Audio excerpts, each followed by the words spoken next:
Di video kali ini, kalian akan menyaksikan momen yang bikin geleng-geleng kepala. Seorang wanita nonis dengan penuh percaya diri mengajak Ustadz Yusuf untuk pindah keyakinan. Tapi bukannya berhasil, malah jadi tontonan paling kocak sekaligus penuh pelajaran iman. Bukan cuma hiburan, tapi juga penuh ilmu dan logika tajam. Simak sampai habis, dijamin ngakak sekaligus tercerahkan.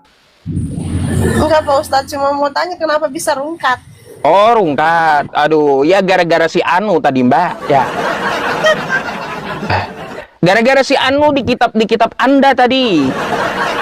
Rungkat saya gara-gara si Anu. Mbaknya Saya Kristen. fans juga sama Pak Ustadz. Mbaknya Ya, saya Kristen. Oh, tapi Ya. ngepan sama saya ya. Waduh. Lama-lama kalau ngepan saya ambil jadi istri yang solehah nanti. Oh, nggak bisa ya? Waduh, kenapa? Kan dimualafkan dulu gitu. Beda server Pak Ustadz. Oh, nggak beda bisa. server. Bisa aja pindah server. Kenapa? Pindah bisa. Kalau saya yang pindah ya nggak mungkin lah. Aduh. Mungkin kan? Kalau gini, kalau saya yang pindah ya itu nggak mungkin. Karena apa? Karena bidadari lebih menawan daripada mbaknya. Oh iya. Gitu. Coba kalau mbaknya yang pindah ke tempat saya, mbaknya jadi lebih menawan daripada bidadari. Kan kayak gitu loh, Mbak ya. Terlalu cinta Pak Ustadz sama ini, sama Tuhan Yesus, gimana dong? Kalau saya juga cinta Yesus, makanya Yesus sunat, saya sunat. Yesus sembah Allah, saya juga sembah Allah, sama. Gitu. Yesus kagak makan babi, saya pun kagak makan babi. Gitu, Mbak. Kayak gimana? Itu kan perjanjian lama Pak Ustadz. Perjanjian lama, ya di perjanjian barunya kan Yesus juga kagak pernah contohin makan babi toh. Kan gitu. Baru bilangnya udah boleh Pak Ustadz. Di mana Yesus membolehkan di perjanjian baru? Ada, tapi saya lupa ayatnya Pak Ustadz.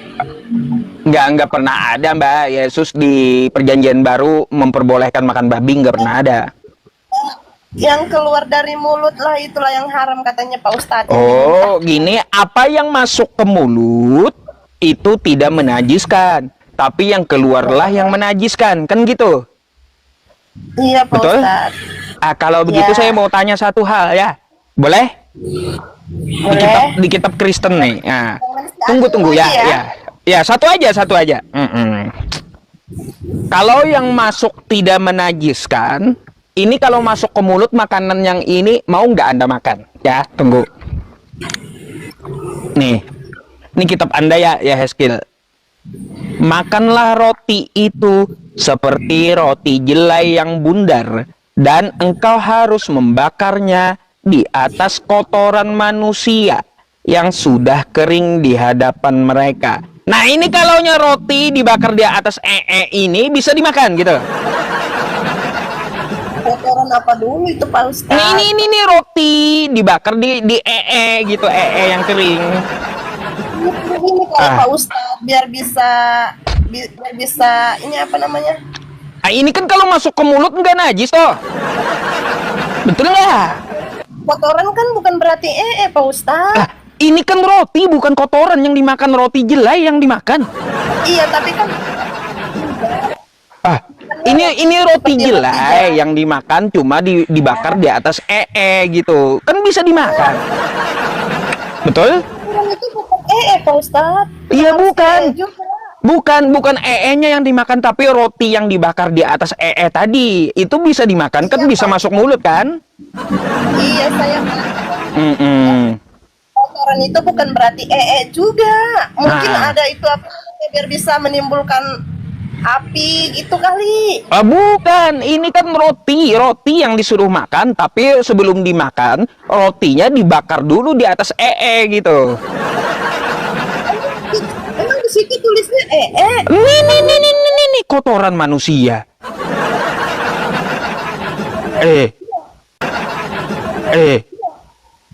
Di atas kotoran manusia, membakarnya di atas kotoran manusia, roti tadi. Ayo.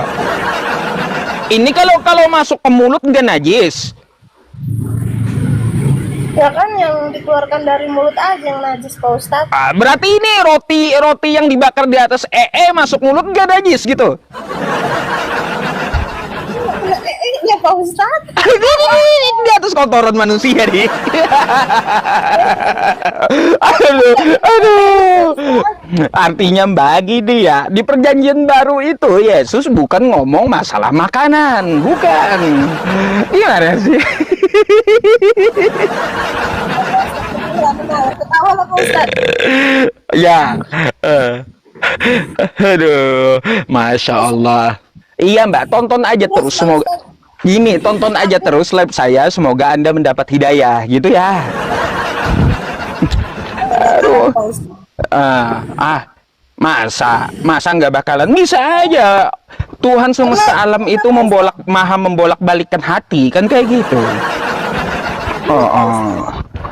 Itu udah banyak banget mengalami kebaikan yang Tuhan Yesus kasih tuh. Jadi kayak gitu. nggak bakalan bisa terlupakan. Kayak Yakin emang. Saya Yakin. sedikit sebentar. Apa tuh? Banyak sih yang saya alami atas kebaikan Tuhan itu gitu. Kayak saya kemarin tuh April tanggal 6 ulang tahun. Jadi saya itu ibadah sore jam 5 sore. Jadi harusnya saya mau berangkat ke gereja itu jam 4.30 dan di situ pas hujan. Terus saya berdoa sama Tuhan Yesus kayak, Tuhan, tolong dong, ini kan ulang tahun aku mau mujizat Tuhan kasih sama aku. Nyatakan coba mujizat Tuhan. Tapi sebenarnya banyak banget Pak Ustadz, tapi saya minta di hari ulang tahun saya tuh. Belum ada 1 menit Pak Ustadz udah dikabulin. Hujannya berhenti, saya sampai gereja, hujannya datang lagi. Gitu. Terus? Itu salah satu kebaikan Tuhan yang saya rasakan. Banyak banget, tapi itulah yang benar-benar nyata saya rasakan gitu Pak Ustadz. Nggak hebat itu Mbak. Cina sekarang bisa menghentikan hujan juga. Terus Pak Ustadz, Sama. ya Pak Ustadz, terus ini tadi malam. Jadi kan saya itu pagi malam itu saya doa teduh Pak Ustadz. Ada doa teduh gitu kan kalau di Kristen tuh. Jadi saya berdoa sama Tuhan. Kan kita baca firman nih di Bible. Terus saya bilang sama Tuhan, Tuhan tegur saya melalui firman-Mu gitu. Dan saya terus ada yang ngomong gitu.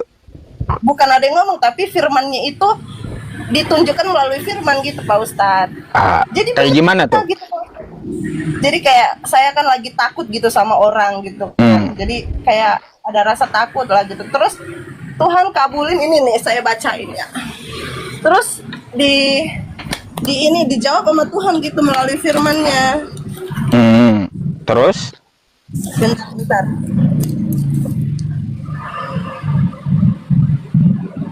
Bentar ya Pak Ustadz. Oh iya Mbak, Pak Ustadz, saya boleh nanya nggak? Tadi yang dikatakan Bang Nandar tadi. Berdoa mengepalkan tangan itu siapa yang ngajarin kayak gitu?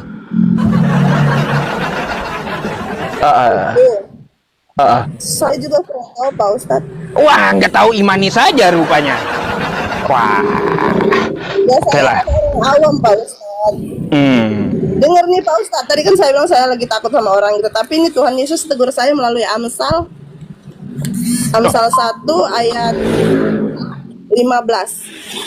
Hai anakku, janganlah engkau hidup menurut tingkah laku mereka. Tahanlah kakimu dari jalan mereka, karena kakimu mereka berlari menuju jalan dan bergegas untuk menumpah darah. Sia-sia jangan segala yang bersayap pada entar dulu, bukan ini G. Nah, yang mana nih ya? Udah bingung firman yang mana? Aduh. Soalnya udah aku tandain nih tadi malam. Jangan-jangan Amsal 7 pula ayat 18 sampai 19. Coba Anda buka dulu Amsal 7 ayat 18 sampai 19 coba. Sebelum Anda cari, coba buka dulu, bacain tolong. Amsal 7 ayat 18 sampai 19. Silahkan dibacain. Yang penting kita memuaskan birahi hingga pagi hari dan bersama-sama menikmati asmara. jangan Karena ajak saya, Mbak. tidak boleh. Jangan ajak saya lah. Ya. Jangan diajak saya sampai pagi. Bukan, bukan berbicara tentang ini juga Pak Ustadz. Masa kitab suci kayak gitu isinya ngajak kayak gitu. Ini kan ini coba Mbak kan bisa. Nggak mungkin ini kitab suci bahasanya vulgar kan kayak gitu. Marilah kita memuaskan birahi hingga pagi hari dan bersama-sama menikmati asmara. Karena suamiku tidak di rumah, ia sedang dalam perjalanan jauh. Oh, bahaya Mbak. Jangan Mbak amalin gitu, jangan diajak. Mbaknya udah bersuami emang? Belum. Belum, berarti masih nggak pakai itu ayat berarti Mbak ya. Gitu. Saya orang awam Pak Ustadz, jadi nggak ngerti lah itu. Oke. Ya udah saya follow dulu Mbaknya ya. Siapa tahu Mbaknya mau jadi istri yang solehah gitu. Nggak bisa Pak Ustadz. Bisa aja. Kalau saya di Al-Qur'an saya kayak gini, Mbak, ya. Wala tamutunna illa wa antum muslimun, dan janganlah kamu mati kecuali dalam beragama Islam. Nah, ada ayatnya. Tapi kalau yang kita merujuk ke Kristen, mana Yesus pernah ngomong, matilah kamu dalam Kristen? Gak ada. Yesus kagak kenal Kristen, kagak. Kenapa? Nggak bawa agama. Ya Yesus iya, nggak bawa agama. makanya dia kagak kenal Kristen, betul nggak? Iya. Ya makanya Yesus itu bukan orang Kristen aja Pak Ustadz. Untuk Pak Ustadz juga loh. Ya makanya saya cinta sama Yesus, kagak pernah makan babi, Yesus kagak makan babi. Yesus sunat, saya sunat. Yesus sembah Allah, saya sembah Allah. Yesus puasa, saya puasa. Ini Pak Ustadz ya? Boleh Hah? Boleh tanya nggak? Apa boleh, silahkan. Jadi kan kita itu kan nyembah Yesus ya. Pak Ustadz kan nyembah Muhammad juga. Ini sejak kapan saya nyembah Nabi Muhammad, ngaco? Aku lihat tuh ada di ini ya, di apa namanya, Pak Ustadz lain tuh katanya kalau Muhammad itu ini juga. Nabi Muhammad itu nabi, Mbak, bukan Tuhan. Nggak ada umat Islam nyembah Nabi Muhammad. Aneh-aneh aja. Ada. Nah, mana di mana itu? Islam apa itu? Aliran apa Islamnya nyembah Nabi Muhammad? Kocak. Maksud aku kan Muslim kan Muhammad juga, kita juga sama Tuhan Yesus gitu loh. Beda, Nabi Muhammad itu nabi, tidak disembah, Mbak. Kalau Yesus kan disembah. Kalau Nabi Muhammad tidak. Tapi kan hidupnya orang Muslim kan ngikutin apa yang dikatakan Muhammad kan? Ya iya, Nabi Muhammad suruh sembah Allah. Ya, disembahlah Allah gitu. Terus? Tapi itu kan mentuhankan juga, bukan? Bukan. Kalau Mbak ikut orang tua Mbak, menuhankan orang tuanya gitu. Enggak kan? Ya, makanya seperti itu. Umat Islam mengikuti Nabi Muhammad bukan berarti menuhankan Nabi Muhammad, bukan. Itu cuma tuduhan, Mbak. Makanya nanya tuh sama muslimnya, jangan kata Edis, sesat Anda. Sesat, bukannya tambah pintar. Kalau kata Edis itu tambah sesat gitu, Mbak, kalau sama Edis. Tapi Pak Ustadz, kenapa sih ininya apa namanya oknum Kristen sama dengan Hama? Jangan gitu. Oh, itu oknum bukan Kristen keseluruhan, bukan. Oknumnya, contoh yang merusak kekristenan seperti Edis TV. Nah, itu Hama bagi Kristen. Gitu. Kenapa saya setiap hari loh ikut live-nya Ustadz Yusuf? Kenapa sih Edis mulu? Nah, gini makanya saya bingung kenapa Edis melulu gitu. Karena saya bingung perkataan dia. Mbak, kalau dengar Edis, Anda sepakat nggak kata Edis? Kalaunya mengikuti dan menaati artinya menuhankan. Karena Sepakat nggak itu? kan Ayo. Bingung saya. karena gini Pak Ustadz, kita ngikutin si Edis kan karena kita percaya bahwasannya apa yang dikatakannya itu benar, tapi bukan kita Baik. menuhannya. Loh, ini kan kata Edis, yang namanya mengikuti dan menaati itu artinya menuhankan. Ya udah saya pakai aja pemahaman dia. Kalau Mbak ngikutin Edis dan percaya omongan Edis, Mbak telah menuhankan Edis gitu. Tuhan Yesus itu memakai si Edis untuk menyampaikan apa yang udah dikatakan Tuhan Yesus, yang dia tahu disampaikan sama kita, gitu loh.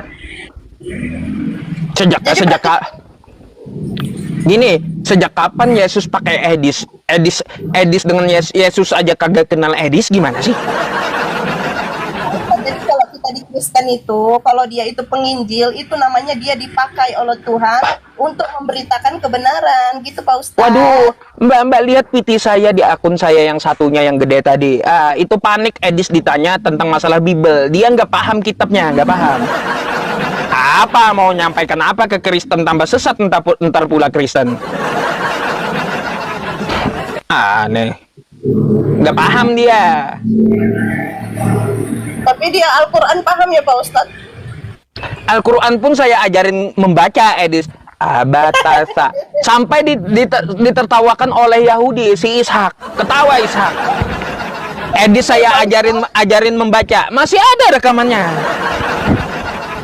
Ngaku-ngaku belajar Al-Quran 13 tahun, mimpi. Nah, jadi Mbak, kalau saya ngajarin Al-Quran bisa, ngajarin kitab Kristen bisa. Saya jamin kalau Mbaknya belajar dengan saya, besok-besok berhenti nyembah manusia, pasti. Gitu. Daripada belajar sama pendeta bayar 10%. Nah. Pak Ustadz nggak bakalan, karena saya udah mengalami kebaikannya itu memang benar-benar nyata gitu dalam hidup saya.